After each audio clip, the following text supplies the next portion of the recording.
There is a door in my house that I have never opened. I have ruled Cairnhold for 11 winters. I have opened the Wargate to let the levies in and barred it to keep the reavers out. I have opened the treasury and the granary and my own hand to men who begged at my table. But there is one door in the deep heart of my keep, in the oldest passage where the stone is gray as old bone, and in all my life I have never once set my palm to it and pushed. Because it will not push, because it is not a door anymore. Someone, long ago, bricked it shut, filled the arch of it with gray stone cut to fit, cut so careful you would think the wall had always stood, and the pack that serves me calls it the Weeping Wall and will not walk that passage after dark. The torches gut her there. The cold sits there in every season, high summer and deep snow alike, a cold that has no draught and no source, a cold that lives in the stone the way marrow lives in a bone. Put your hand near it and your breath smokes. Put your hand on it and something in your chest goes down on its knees.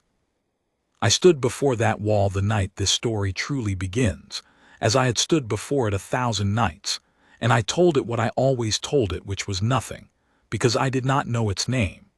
I only knew that I had grieved my whole life in this keep the way that cold grieved in that stone, without a source I could point to, without a wound I could dress, a grief that had simply always been there, the way the wall had always been there.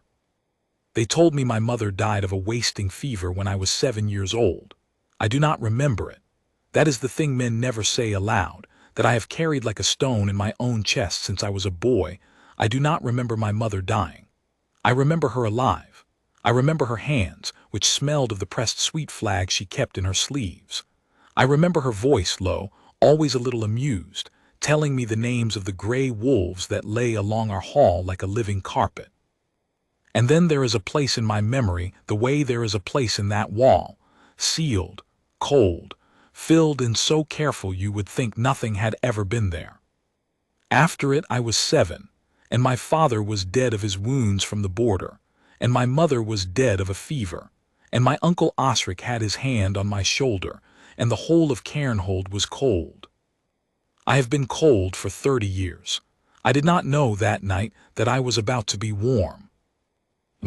I am Torin, Alpha King of Cairnhold and the grey marches under it, and if you had met me before that spring, you would have called me a hard man and you would not have been wrong. I had buried a father, a mother, and every soft thing a boy is supposed to keep. My council said behind their hands that the Alpha had no mate and wanted none, and that this was a grief for the pack, for a keep with no Luna is a keep with a cold hearth.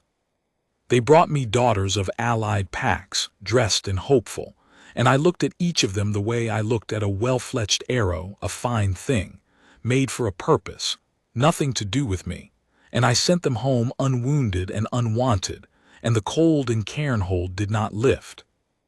I had made my peace with that cold. A man can make his peace with anything if you give him 30 years. That is the terrible thing about it. The night I have been telling you of, I could not sleep, and so I walked, as I did on the worst nights, down into the old passage to stand before the Weeping Wall and be cold on purpose, because the cold there felt more honest than the cold everywhere else. And I heard something I had never heard in that passage in all my life. I heard a voice, low and unhurried, talking to the wall. I stopped in the dark before the torchlight found me. The voice was a woman's, and she was not afraid. That was the first strange thing, for even my seasoned wolf guards would not linger there, and she was not praying, and she was not weeping. She was talking, the way you talk to someone who is sick and cannot answer, someone you sit with anyway. "There now," she was saying. "There, I know you're still here." I came around the turn of the passage, and the torchlight showed her to me, and I will tell you plainly what I saw, because I have gone over it 1,000 times since, and it never once loses its power over me. I saw a woman kneeling at the foot of the cursed wall, and she had her bare hand flat against the cold gray stone, the way you would lay your hand on the brow of a fevered child. She was small and plainly made, in a dress the color of the stone itself, and her hands and her forearms were gray to the elbow with fine rock dust, and there was dust in her dark hair where it had come loose, and a smear of it across one cheek. A mason's girl, a nobody. The lowest rank of hand in my whole keep, the ones who mend the walls and are never thanked, who eat last and are named by no one, the mason's girl, the dust hand, never a name. I had passed 100 like her in my halls and never once seen a face. I saw her face. And the cold in that passage, the cold that had smoked my breath for 30 years, that I had come down there on purpose to suffer, the cold went out of the stone. I do not know how else to tell it. I have no better words and I have looked for them. It was as if the wall exhaled. The torch behind me steadied and stopped guttering.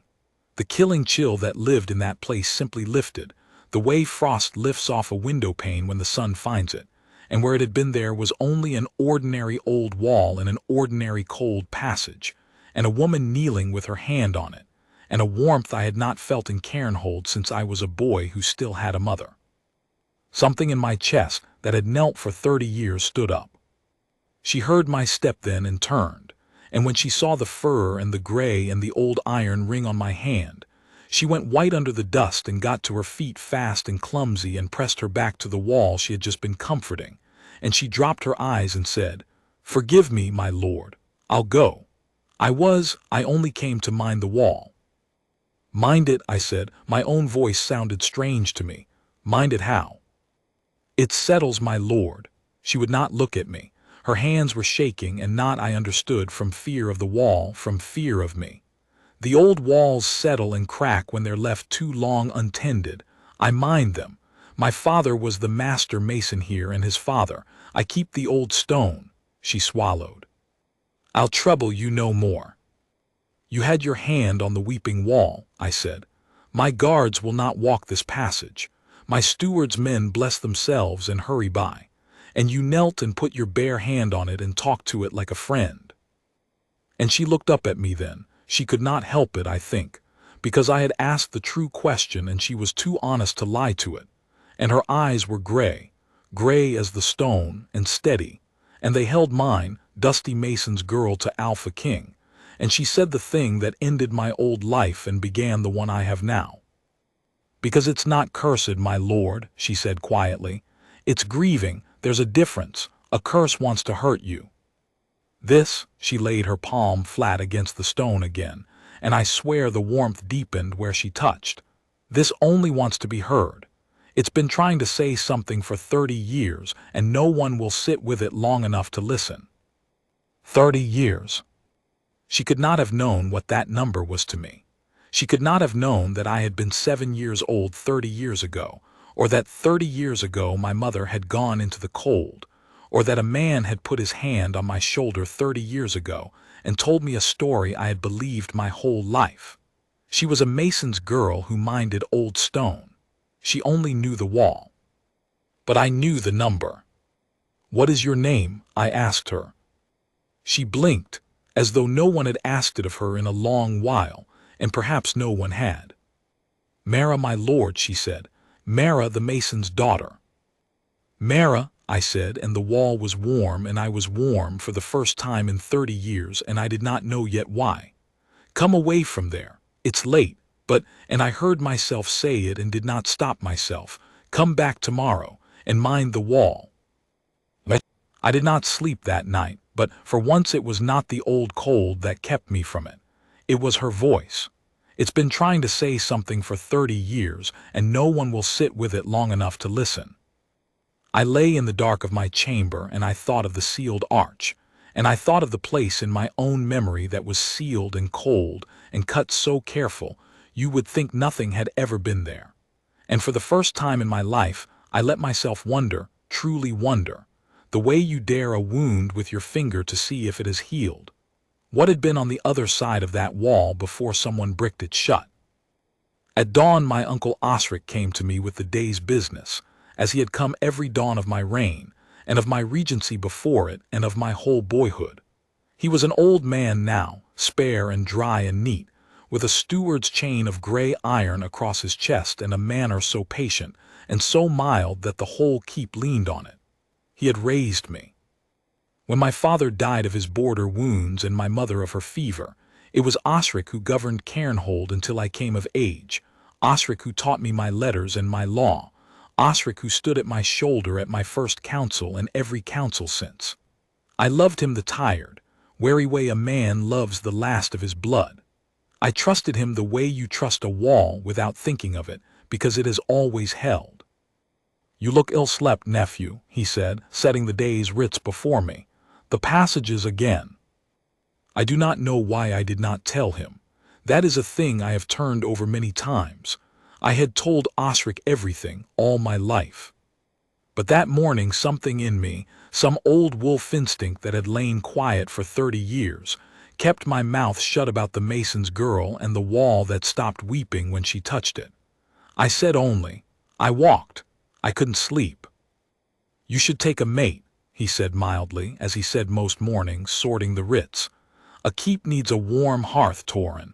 This cold in the old stones, it's an old keep's ache no more, but a wife and children would drive it out faster than any mason's mortar.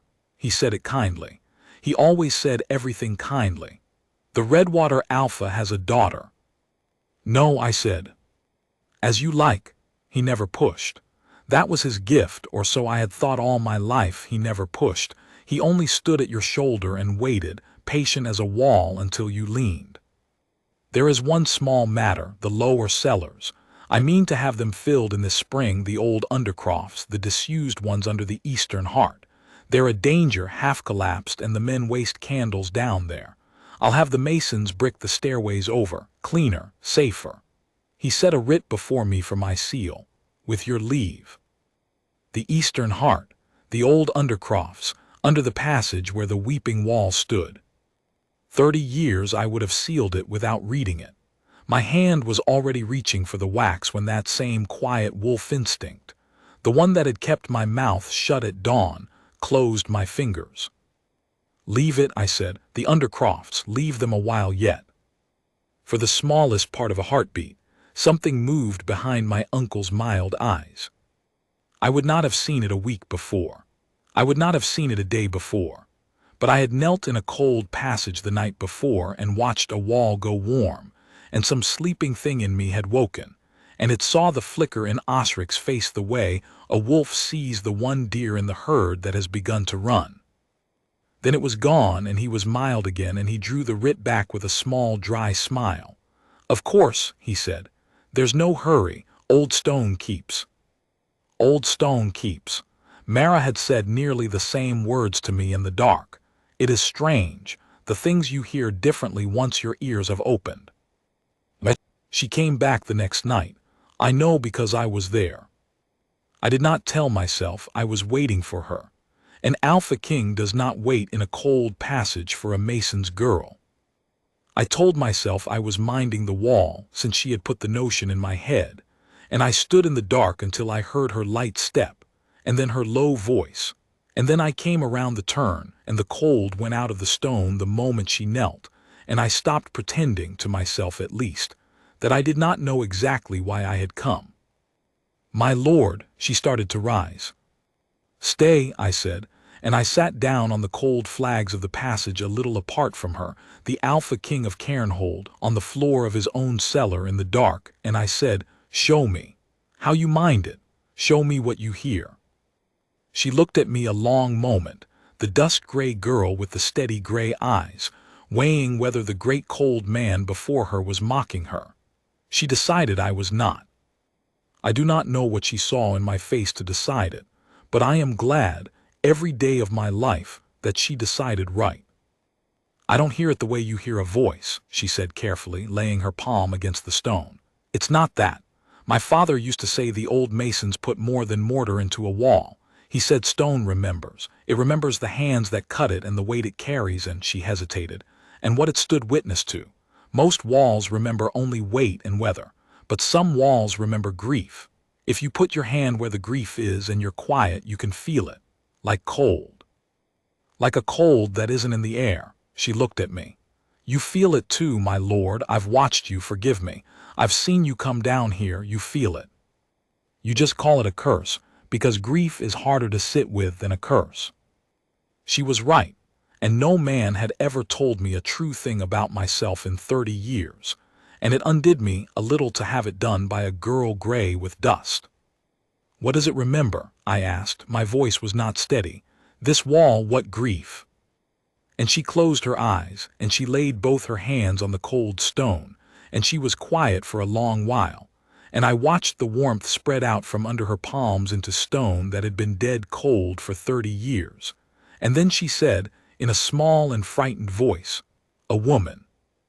The passage was very still. "A woman," Mara said again, her eyes shut, her brow drawn as though she were listening to something very far away and very faint. She was afraid. And then she wasn't afraid, she made herself not afraid for someone. There was someone she was thinking of, a child, I think. She held on so long because of the child. She kept scratching something. Here. Mara's fingers, without her eyes opening, found a place low on the wall, a hand's breadth off the floor, and pressed. "There's something cut into the stone here, under the new mortar. Someone marked the stone from the inside, my lord, before it set, while it was still." She stopped. Her eyes opened.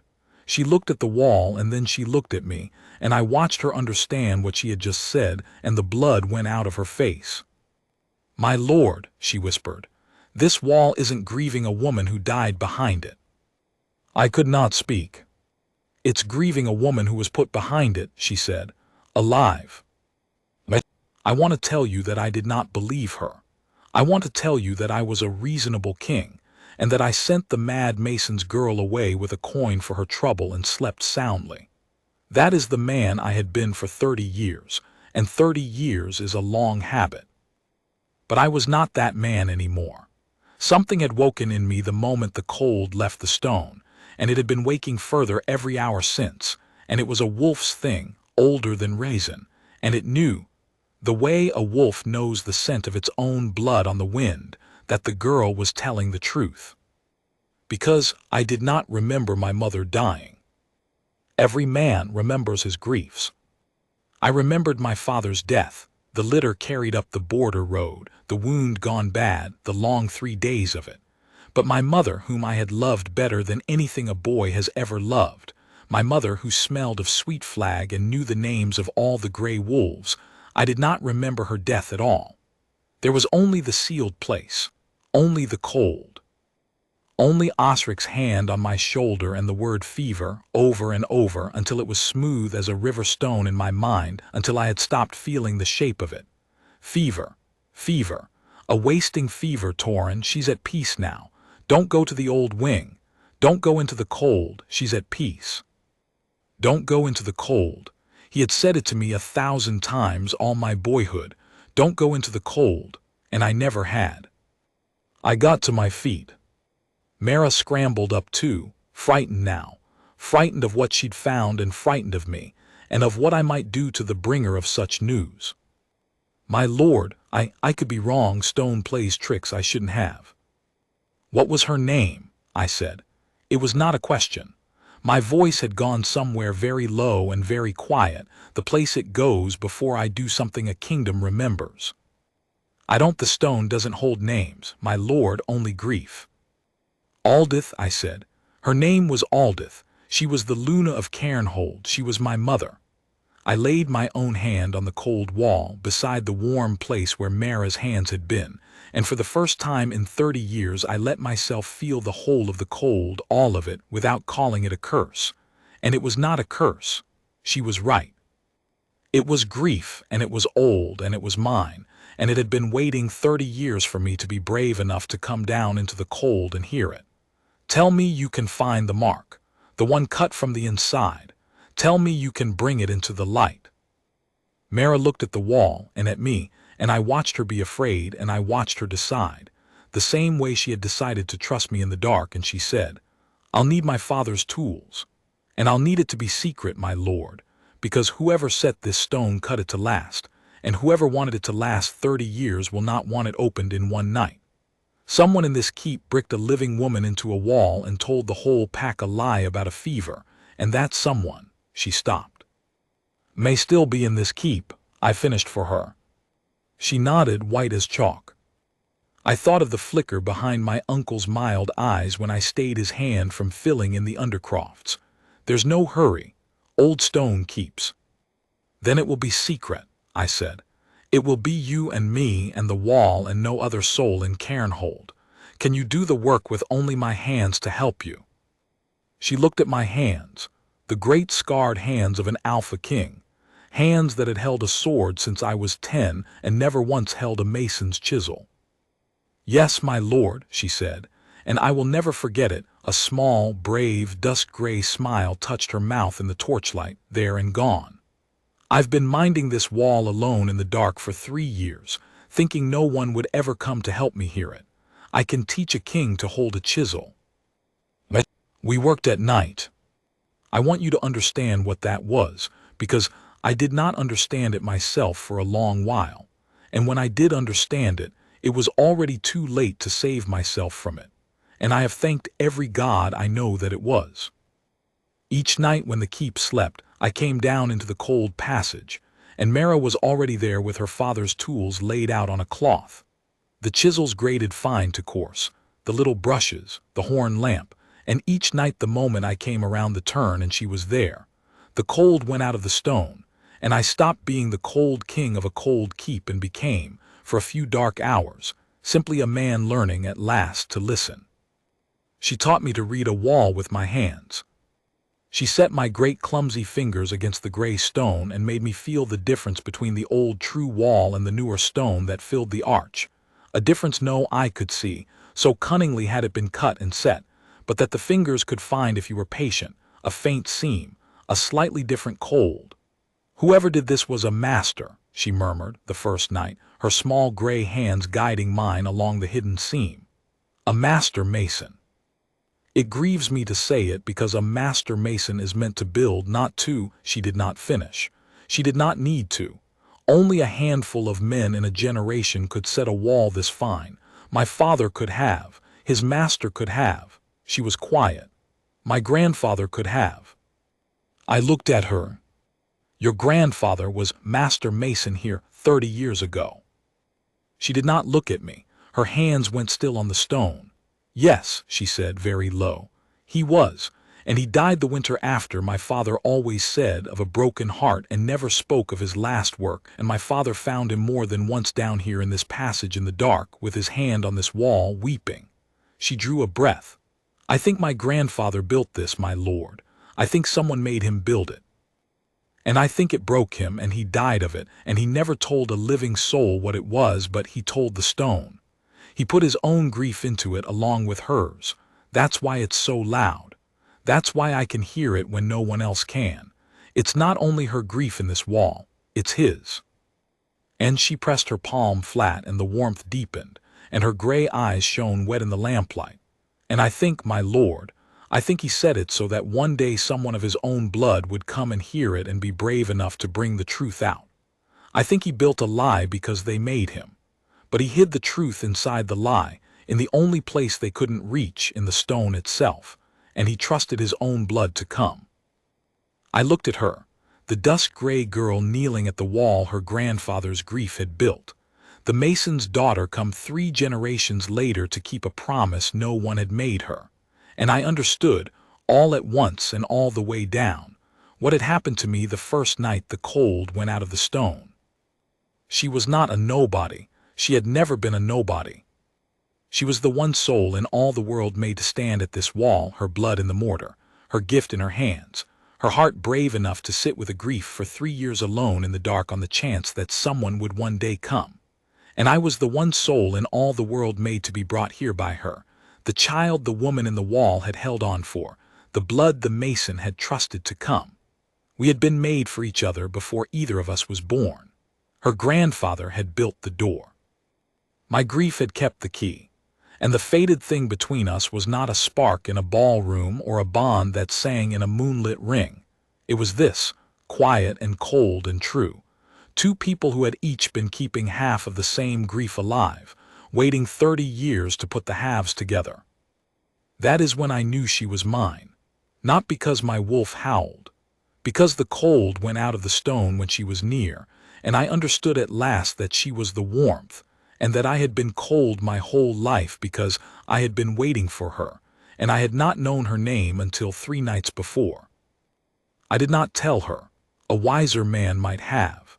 But I had 30 years of silence in me, and I did not yet know how to speak a thing so large. So I only held the chisel where she showed me, and I learned the grief in the stone with my hands, and every night the cold went out of the wall when she came, and every night a little more of the cold went out of me. But we were not the only ones who noticed the cold was changing. I should have thought of that. But I was a man learning to be warm for the first time, and a man learning to be warm is a fool, and I did not think. Osric came to me one gray morning with the writs, mild as ever, and he was halfway through the granary accounts when he said, without looking up, "The old passage, the Eastern Heart. My men tell me the cold has lifted there." He turned a page. Curious. 30 years that cellar's been a misery, and now of a sudden it's warm as a kitchen. Have you had the masons at it? The wolf in me went still and watchful. "No," I said. "No," he agreed pleasantly. "I asked them." He looked up, and his mild eyes rested on me, and I felt for the first time in my life that my uncle was looking at me the way a huntsman looks at a snare that has been sprung by the wrong animal. "Only someone's been down there, the candle tallies don't lie. Someone's been down in the Eastern Heart night after night this fortnight past." He smiled his dry small smile. "You should have a care, nephew, that passage isn't safe. The old undercrofts under it are like to come down. I've said we should fill them in." He set the writ before me again, the same writ, the one I had stayed. "With your leave, this spring, before someone comes to harm in the dark down there." Before someone comes to harm in the dark down there. And I heard it, this time, the way Mara had taught me to hear, not the mild words, but the grief and the threat cut into the underside of them, the way a mark is cut into the inside of a wall. He knew. He did not know how much, but he knew someone was at the wall. And he meant to fill it in. "Leave it," I said, and I made my voice bored, the old cold voice, the voice of a man with nothing in the dark worth guarding. "It's a cellar, uncle. Let it wait for summer." He held my eyes a moment. Then he drew the writ back and folded his dry hands over it and said gently, "As you like. But if it's harming your sleep, this business of the cold, you know you have only to tell me, Torin. You've only ever had to tell me. I've watched over you since you were a child in the cold." He rose. "Since your poor mother left us. God keep her." And he made, over his heart, the small blessing he had made 1,000 times when he spoke of her. The practiced pious blessing I had watched him make my whole life and never once questioned. I watched his hand make the sign, and I thought of a woman scratching a mark into wet stone from the inside of a wall, holding on, making herself unafraid, thinking of her child.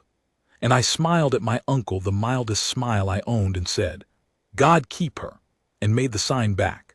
And inside me the wolf lay down flat in the grass and did not move, because I had learned in a fortnight of listening to a wall that the surest way to catch a patient man is to be more patient than he is. That night I told Mara we could not wait for summer. We could not even wait many more nights. "He means to fill in the undercrofts," I said. "He means to bury it deeper. We have to reach the mark first." She looked at the wall, at the little we had uncovered, a hand's breadth of the hidden seam, no more. The work was slow, the stone was iron hard, and I was a poor hand with a chisel. "It's cut so fine," she whispered.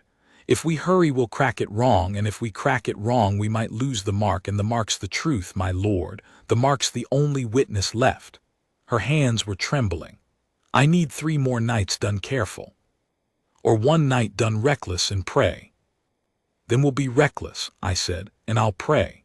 And I took up the coarse chisel and the heavy maul, and I set the edge to the hidden seam her small hands had found, and I looked at her once, the dusk-gray girl who had given me back the cold so I could feel it, and I said the truest thing I had said in 30 years. "Mara, whatever's behind this wall, I want you to know. I did not come down here every night this fortnight for the wall." She went still. "I came for you," I said.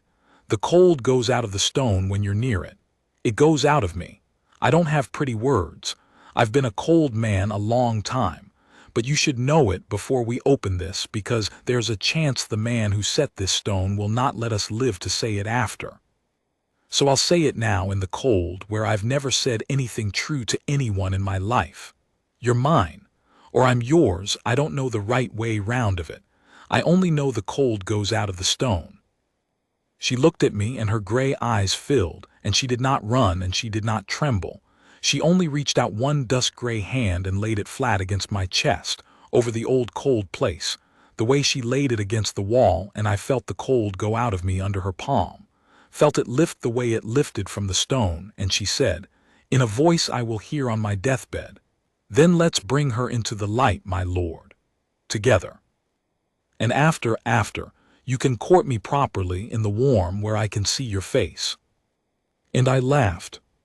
I laughed in that cold, cursed passage, for the first time in 30 years, and then I raised the maul and I struck the wall. But it did not come easily, nothing true ever does. We worked till the lamp burned low and my hands bled through their calluses, and the whole passage rang with the strike of the maul. Secrecy be damned, because there was no more time for secrecy.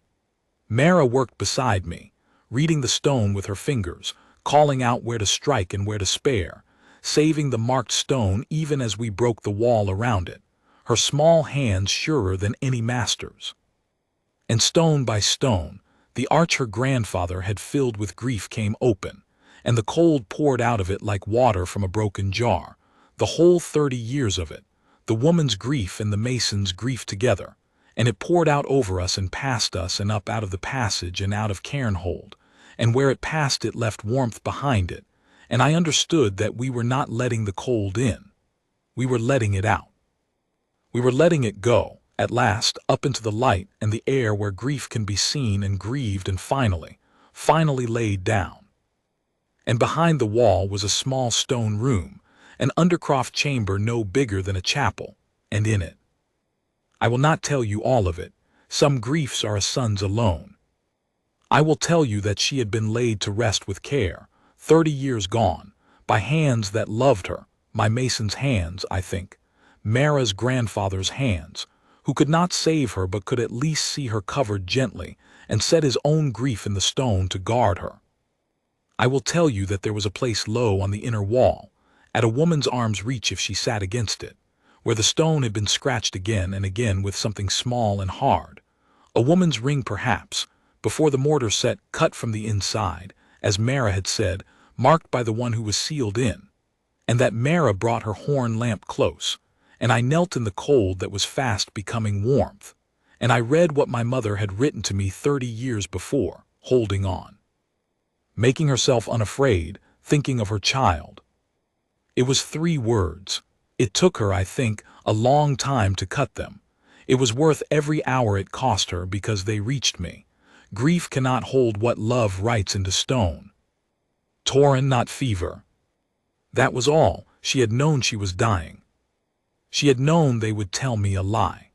And with the last strength of the strongest woman I have ever heard of, she had cut into the wall of her own grave the 2 words that would, one day, when her son was brave enough to come down into the cold, break the lie open and set the truth free. Not fever. I knelt in that chamber a long while. Mara knelt beside me with her hand flat on my chest, over the cold place, and held me while I made a sound I had not made since I was 7 years old, and someone put a hand on my shoulder and taught me to be cold. And then I stood up, and I was not cold, and I was not the man I had been for 30 years, and I went to find my uncle. But he was waiting for me, of course he was. A patient man is never taken unawares. He only pretends to be when it suits him. He was in the council hall, though it was the black middle of the night, seated in the steward's chair with his gray iron chain across his chest and his dry hands folded, and there were men with him, his men, the ones who blessed themselves and hurried past the weeping wall, the ones who had told him about the candle tallies. They had swords. He had known this reckoning would come the night I let the cold begin to lift, and he had made himself ready, the way he made himself ready for everything, patiently in the dark, while everyone leaned on him and no one watched his hands. "Nephew," he said, mild as ever, as I came in gray with rock dust and blood and my mother's grief, You've been in the cold. I told you not to go into the cold. He sighed, a small, dry, sorrowing sigh, as though I had disappointed him at his letters. I told you 1,000 times. You told me a great many things, I said. My voice came out of the low, quiet place. You told me fever. She wrote me the truth from inside her own grave, uncle, in the last hours of her life in 2 words, and it took her 30 years to reach me because you built a wall between us. Not fever. Say what it was then. Say it here in the hall before these men. What was it if it was not fever? His mild eyes did not so much as flicker now. There is a kind of man who is only mild because he has never been caught, and when he is caught at last the mildness comes off him like a mask off a skull, and what is under it is nothing at all, no rage, no grief, only a cold appetite that has run the keep for 30 years while everyone leaned on it. That was what looked out of my uncle's eyes at me in the council hall. Ambition, he said without a tremor. You want the word, nephew, there it is. Your father died on the border and left a Luna with a boy of 7 and a keep worth ruling, and she was going to send me away, did you know that? She never trusted me. Clever woman. She was going to send me back to my own poor holding and rule as regent herself till you came of age, and there would have been no place at Cairnhold for me, none, after a lifetime of being the second son, the spare, the one who governed while others were loved. He said it all in the same mild, dry voice he had used for the granary accounts. So, she had a fever and she died of it, and I governed and I raised you, and I taught you to be cold and to fear the old wing and to lean on me, and for 30 years it held. Old stone keeps. He almost smiled. You should not have let the mason's girl at the wall. No, I agreed. You should not have, because she heard it, and I heard it. And now these men have heard it, uncle, from your own mouth. He looked at his men then, the ones with the swords, and he lifted one dry hand to give them the order. Because a patient man always has one more patient thing prepared, and his was that no one should walk out of that hall who had heard the truth, and that a keep can be told any story in the morning if there is no one left alive to tell another. But the cold had gone out of Cairnhold that night. I want you to understand what that meant. For 30 years my keep had been a cold place, and cold keeps are quiet, and quiet keeps do not see what happens in their own dark. But the grief had poured up out of the eastern heart and out through all the halls of Cairnhold, out and away, and where it passed it left warmth, and men who had walked in a cold dream for 30 years woke up. My wolf guards woke up. The old ones, the graybeards who had served my father, who half remembered a Luna named Aldith, and a fever that never sat right in the memory, who had blessed themselves at the weeping wall for 30 years and never asked why a keep should have a wall that wept, they woke up. And they had come down through the warming keep behind me, drawn the way I had always been drawn, and they stood now in the doorways of the council hall, a great gray crowd of them, and they had heard every word Osric said. His hand came down to give the order, and there was no one to obey it. His own men had gone still, looking at the gray crowd in the doorways, looking at the mild old man in the steward's chair whose mask had come off, and one by one they set down their swords, because a lie that is held for 30 years holds nothing at all once the truth is standing in every doorway with gray in its beard and grief in its eyes. I did not kill him. I want that known. The wolf in me wanted it the way a starving thing wants meat, but Mara had come up the passage behind me. I felt the cold go out of the stone at my back and knew she was there before I turned, and she put her dusk-gray hand flat on my arm and she said, "Lo, only for me. She wrote you 2 words, my lord.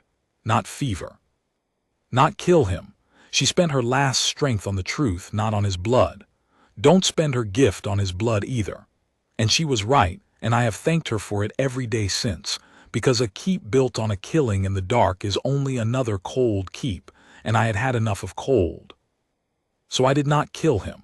I stripped him of the chain and the chair and the name of my blood, and I gave him to the graybeards who had served my father, and they took him out of Cairnhold at dawn, out through the Wargate, into the grey marches, an old man with nothing, to live or die as the cold country decided.